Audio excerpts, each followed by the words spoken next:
জানো, এই সংসারে সবাইকে সন্তুষ্ট করতে গিয়ে কখনো নিজের ভালো লাগাকে কম গুরুত্ব দিতে নেই।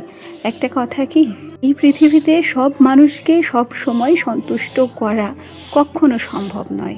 তাই সংসারের মাঝে নিজেকে হারিয়ে না ফেলে নিজের ভালো লাগাকেও একটু গুরুত্ব দিতে হয়। আর তার উপরে সবচেয়ে বড় কথা হলো, সংসারের কাজের ক্ষেত্রে, নিজের ঘরবাড়ি পরিষ্কার পরিচ্ছন্ন রাখার ক্ষেত্রে, নিজের ভালো লাগার বিষয়টাকে গুরুত্ব দেওয়ার ক্ষেত্রে তুমি ঠিক যতটা পরিমাণ পরিশ্রম দেবে, তারা ঠিক ততটা পরিশ্রমের ফল তোমাকে ফেরত দেবে।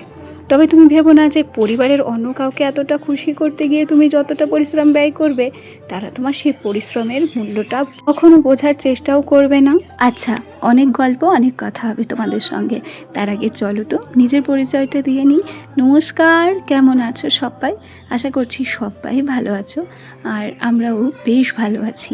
আমি রিমি। আজকে আমার আরও একটি নতুন ব্লগে তোমাদের সবাইকে অনেক অনেক স্বাগত জানাই। আজ ব্লগের শুরুতেই ও ঘরের বিছানাটাকে গুছিয়ে নিয়েছি, তারপর এ ঘরে চলে এলাম রান্না বসাতে। আজকে করব হচ্ছে ঝিঙে দিয়ে আলু দিয়ে মাছের ঝোল। তোমরা তো সবাই জানো যে আমার রান্নায় কোনো রকম মশলা আমি ব্যবহার করি না। খুব সিম্পলভাবে আজকে এই গরমের দিনে মাছের ঝোলটা বসালাম। আচ্ছা, তোমাদেরকে একটু শেয়ার করি কিভাবে আমি রান্না করলাম। প্রথমে কড়াইতে আমি তেল দিয়ে দিয়েছিলাম, তারপর জিরে ফোড়ন দিয়েছি। জিরে ফোড়ন দিয়ে আলু, তারপর টমেটো, বেশ ভালো করে কেটে রাখা ঝিঙেগুলো ভাজা ভাজা করে নিয়েছি। তারপর জল ঢেলে দিলাম, সেই সাথে দিলাম দুটো কাঁচা লঙ্কা। এখন এই যে ভালো করে বসিয়ে দিয়েছি ঢাকা চাপা দিয়ে রান্না করতে। যখন মাছের ঝোলটা হয়ে যাবে তখন নামানোর আগে জিরে গুঁড়ো দেবো। আর বেশি কিচ্ছু দেব না। এইভাবে একদিন হালকা পাতলা মাছের ঝোল রান্না করে খেয়ে দেখবে, ভীষণ ভালো লাগে। আর মশলা খেতে তো এখন ভয়ই লাগে, তবু মাঝে মধ্যে এখন একটু মশলা খাই। যাই হোক, মাছের ঝোলটা ও ঘরে রেখে এই ঘরের বিছানাটাকে পুরোপুরি গোছাতে চলে এলাম। তখন অর্ধেক বিছানা গুছিয়ে ও ঘরে রান্না চাপাতে বসিয়েছিলাম। আসলে একা হাতে সমস্ত কাজ করি তো, তাই কিছু কিছু কাজ এভাবে মাঝপথে ছেড়ে আবার রান্না করতে যেতে হয়, আবার রান্না ওদিকে বসিয়ে ঘরের কাজ করতে যেতে হয়। সব দিক থেকে মিলিয়ে মিশিয়ে এইভাবেই আমার সংসারটাকে কিন্তু সামলাতে হয়। আর তার উপরে খেয়াল করো, আমার ওই আলনার সামনে রয়েছে একটা ডায়েরি এবং রয়েছে কিছু বই। আর এরই মাঝে কিন্তু আমাকে বইটাও পড়তে হয়। মোটামুটি সব কিছু মিলিয়ে মিশিয়ে চলছে। সেই জন্য না তোমাদের কাছে আমি প্রত্যেকদিন ব্লগ আনতে পারি না। তবে 3 দিন হলেও বই পড়া হচ্ছে না। 3 দিন আমার খাটনি যেন আরও খুব বেড়ে যাচ্ছে। আর ছেলেটার স্কুল ছুটি থাকলে না সব কাজ আমার কিন্তু লেট হয়ে যায়। আর সংসারের কাজ গোছাতে গোছাতে তখন আর পড়ার মতো এনার্জি থাকে না। তবে তার মধ্যেও না সব কিছু গুছিয়ে করারই চেষ্টা করি। আসলে অগোছালো ঘরবাড়ি থাকলে বই পড়তেও মন বসে না, সেটা আমি খুব ভালোভাবে জানি। আমি বরাবরই বিয়ের আগে থেকে যখন বই পড়তে বসতাম, আমি না ছড়ানো ছিটানো বই নিয়ে কখনো পড়তে পারতাম না। বইগুলো বেশ ভালো করে সাজিয়ে গুছিয়ে নিয়ে তারপর যখন যেটা পড়ার দরকার হতো সেটা নিয়েই পড়তে বসতাম। আগের দিনকে ফ্রিজে মাছ রাখা ছিল, কাটা মাছ এনেছিলাম। সেই কাটা মাছ দিয়ে ঝিঙে দিয়ে আলু দিয়ে তরকারি করেছি। তোমাদের সঙ্গে গল্প করতে করতে দেখো আমি কিন্তু মাছের ঝোলটা নামিয়েও নিয়েছি। জানো, অনেকেই আছে যারা মশলা ছাড়া তরকারি খেতেই পারে না। যেমন আমাদের বাড়িতে মশলা ছাড়া কোনো কেউ তরকারি খেতে পারে না। তবে একবার এইভাবে বিনা মশলায় মাছের ঝোল একটু রান্না করে দেখো, বেশ ভালো লাগে কিন্তু। আর হ্যাঁ, অবশ্যই একটুখানি চিনি ফেলে দেবে, তাহলে কিন্তু এই রান্নাটা আরও বেশি টেস্টি লাগবে। গল্প করতে করতে মাছ নামিয়ে এসেছিলাম বাইরে। জানো, আজকে আমাদের যে ঝুমকো জবা ফুল গাছটা আছে না, সেটাতে বেশ ভালো ফুল দিয়েছে। আর এই ঝুমকো জবা ফুল গাছটা না ভীষণ সুন্দর, আর লাল টুকটুকে ফুল হয়। এখন দেখো এমন সুন্দর থোকা থোকা ফুল হয়েছে, মনে হচ্ছে না যে ওগুলো গোলাপ ফুল। কিন্তু খানিকক্ষণ পর যখন রোদের দেখা মিলবে, ঠিক তখনই ফুলগুলো এমনভাবে ফুটে যাবে, তখন দেখতে মনে হবে কি যে একটা জবার ভেতর দিয়ে আরও একটা জবা। এটাই হচ্ছে এই ফুলটার খুব বেশি বিশেষত্ব। আমার কিন্তু বেশ ভালো লাগে।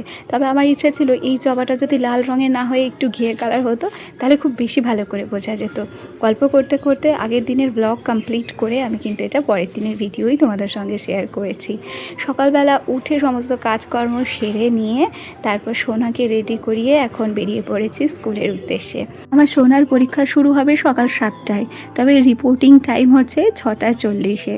6:40-এর মধ্যে স্কুল গেটে আমাদেরকে পৌঁছতে হবে। সেই জন্য আমরা টোটোওয়ালা কাকাকে খুব আগে আগে ফোন করে নিই। প্রত্যেক দিনই আমরা ফোন করে রাখি। কাকা কিন্তু 6:30 মোটামুটি 6:25-এই কিন্তু বেরিয়ে পড়ে, আর সেখান থেকে আমরা উঠে পড়ি। আর এই দেখো গল্প করতে করতে আমরা কিন্তু স্কুলে চলে এসেছি। আজকে অনেকটা আগে এসেছি, সেই জন্য শুরুতে স্টুডেন্টের সংখ্যা অনেক কম ছিল।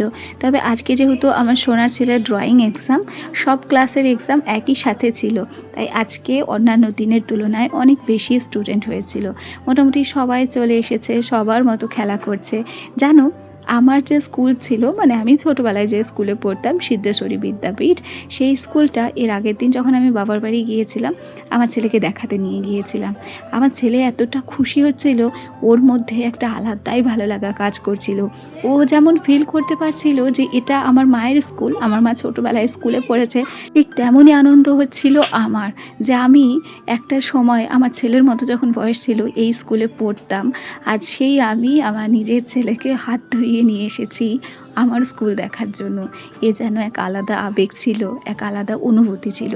আগের দিনকে জানো, আমার ছেলেকে আমি যে হাই স্কুলে পড়তাম, আমি যে কলেজে পড়েছি, সেগুলো দেখিয়েছি। তবে ছোটোবেলার স্কুলটা দেখানোর জন্য আমার আগ্রহ আরও বেশি ছিল। আমার ছেলেও খুব খুশি হয়েছিল, জানো তো, ও ঘুরে ঘুরে আমার ক্লাসরুমগুলো দেখছিল। কিন্তু আগের মতো সেগুলো তো আর নেই, সেই ঘর নেই, সব কিছুই পাল্টে গেছে, সব কিছুই পরিবর্তন হয়ে গেছে। ওই যে সময়ের সাথে সাথে সব কিছুই পরিবর্তন হয়, এটা একদম বাস্তব কথা। আচ্ছা, তোমরা খেয়াল করেছো, তোমাদের সঙ্গে গল্প করতে করতে আমি কিন্তু কখন বাড়ি চলে এসেছি। আজকে না স্কুলের বান্ধবীদের সঙ্গে অনেক মজা করেছি, অনেক গল্প করেছি, সেই সাথে গিয়েছিলাম চা খেতে। সেটা আজকে তোমাদের সঙ্গে শেয়ার করলাম না। এরপরে আমরা ঝটপট বাড়ি চলে এসেছি। আমরা যাওয়ার সময় তো যাই দুজন, রেশমি এবং আমি, তবে আসার সময় এক টোটো ভরে 4-5টা বান্ধবী মিলে আসি। ভীষণ আনন্দ হয়। আজকে স্কুলে যাওয়ার আগেই সমস্ত রান্নাবান্না কমপ্লিট করে গিয়েছিলাম, তাই বাড়ি এসে আলাদা করে রান্নার কোনো চাপ নিতে হয়নি। তবে ঘর সংসারের কাজ, সেগুলো তো আর ছুটি দেবে না, সেগুলো তো আমাকে করতেই হবে। এসে সবচেয়ে বড় কাজ ছিল বিছানা গোছানো, কারণ আমার একই বিছানায় মশারি, সেই সাথে 3টে চাদর, সেই সাথে আরও অনেক কিছু থাকে। সেগুলো গোছাতে গোছাতে আমার অনেকটা সময় লেগে যায়। ঘরের সমস্ত কাজ কমপ্লিট করলাম। আজকে নজর পড়লো এই আর্টিফিশিয়াল গাছগুলোর দিকে। দেখলাম এগুলোতে ভীষণ ধুলো পড়েছে। আসলে কি, আমার মাটির ঘরে না খুব ঘন ঘন ধুলো পড়ে, আর খুব ঘন ঘন ঝুলও পড়ে। তবে খুব ঘন ঘন ঝুল ঝাড়াও সম্ভব হয় না, তবে জিনিসগুলোকে মুছে রাখার চেষ্টা করি। আর গল্প করতে করতে আমি কিন্তু সুন্দর করে এই মাটির জিনিসগুলোকেও মুছে নিচ্ছি, আর সেই সাথে আর্টিফিশিয়াল ফুলটাকেও মুছে নিয়েছি। সেই সাথে ছিল একটা ক্লিপ, সেটাকেও আমি রেখে দিলাম। আর এখন জানো তো কী করব ভেবেছিলাম, এখন ভেবেছিলাম যে অন্য কাজ করব। তবে তার আগে হঠাৎ করে নজর পড়লো আমার আয়নার দিকে। আমি ভাবলাম যে আগের দিন যখন আমি কলিন কিনে এনেছি, তাহলে কাজটাকে আগে পরিষ্কার করে নিই, কারণ এই আয়নায় যখন নিজেকে দেখতে আসি তখন কেমন যেন ঘোলাটে লাগে, আর ভালোও লাগে না জানো। সেই জন্য সুন্দর করে আমি এখন কাজগুলোকে পরিষ্কার করে নিচ্ছি। আর অনেক দিন বাদে যেহেতু আমি কলিন পেয়েছি, সেই জন্য একই সাথে শোকেসটাকেও মুছে পরিষ্কার করে রাখবো। জানো তো, যত্ন করে রাখলে প্রত্যেকটা জিনিসই সুন্দর থাকে। তবে হ্যাঁ, এই স্টিলের শোকেস, আলনা, আলমারি, এগুলো একটা সময়ের পর জং ধরে যায়। আমারও কিন্তু ধরে গেছে। তবে যদি একেবারেই যত্ন না নিতাম, তাহলে এগুলো নষ্টই হয়ে যেত। শুধুমাত্র যত্নের উপরে রেখেছি বলে আজও টিকে আছে, আর চেষ্টা করব অনেক দিন ধরে টিকিয়ে রাখার, কারণ এগুলোই আমার বিয়ের স্মৃতি, জানো তো।